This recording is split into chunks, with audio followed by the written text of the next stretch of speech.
ඒවට ඒ එන්නද යන්නේ නැත්te කියන එක ඔයගොල්ලෝ දන්නවනේ වෙනදී. මේ රටේ වෙන දේවල් මොනවද කියලා. හොඳට දන්න. ඔබතුමා කියන්නේ ජනතාවට කියන බය නැතුව ඉන්න අපි ජනතාව වෙනුවෙන් පෙනී හිටිනවා.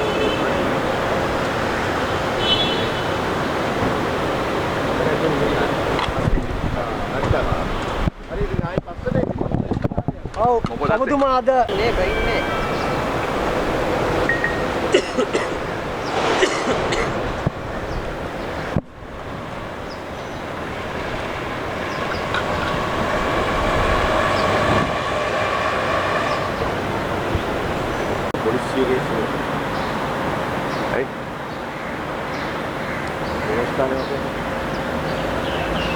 මගේ පුතාට පණිවිඩයක් කියලා තියෙනවා CID එකෙන්. ඔබතුමාට බාර වෙන්න.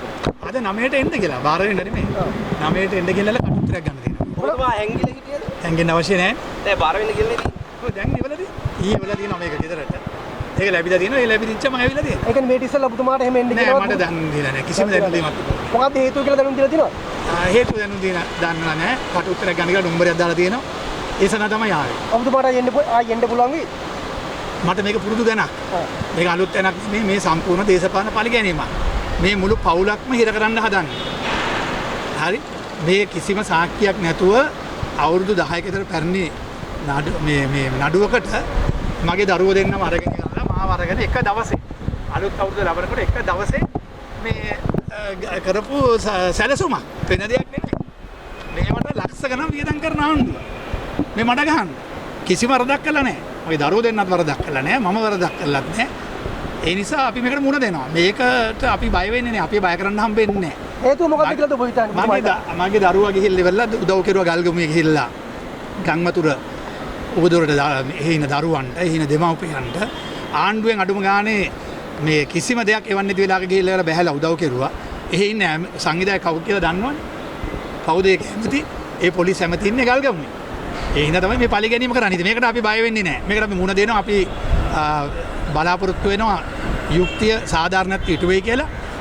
මේකට අපි මුණ දෙනවා. අයියා ඔබතුමාගේම පරිගන්න මොකද්ද? මොකක්ද පෙරලියක් වෙන්න තිබ්බා. ඒ නිසා කියලා කියනවද ඒකද?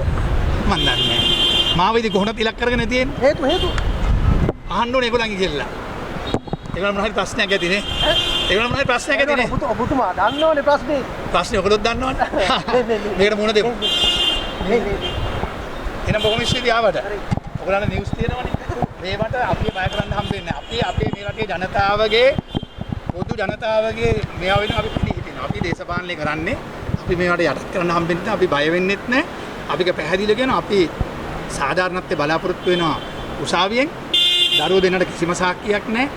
මේ සම්පූර්ණ මේ බොරුවක් කරන්නේ.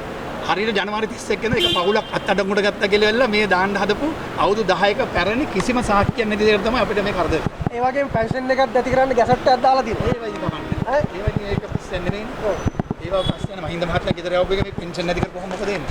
දැන් ඔබතුමා එන්න බලාපොරොත්තු වෙනද යන්නේ? මම එන්නත් බලාපොරොත්තු වෙන ඇතුළෙත් ඉන්න මගේ ඒක මට ඒක ප්‍රශ්නයක් නෙමෙයි. ඒවට ඒ එන්නද යන්නේ නැත්te කියන එක ඔයගොල්ලෝ දන්නවනේ වෙනදී. මේ රටේ වෙන දේවල් මොනවද කියලා හොඳට දන්නවා. ඔබතුමා කියන්නේ ජනතාවට කියන බය නැතුව ඉන්න අපි ජනතාව වෙනුවෙන් පෙනී හිටිනවා. අපි බය කරන්න හම්බෙන්නේ මේ ප්‍රශ්න කරලා. ඔබතුමාගෙන් පරිගන්නේ විශේෂ දේ මොකද්ද අපි දැනගන්න. හැමදාම හැම අවුරුදු සැරේම මගෙන් පරිගන්නවා. ඒක ඒගොල්ලෝගේ තමයි දැනගන්න ඕනේ. මොකක් හරි විශේෂත්වයක් ඇති.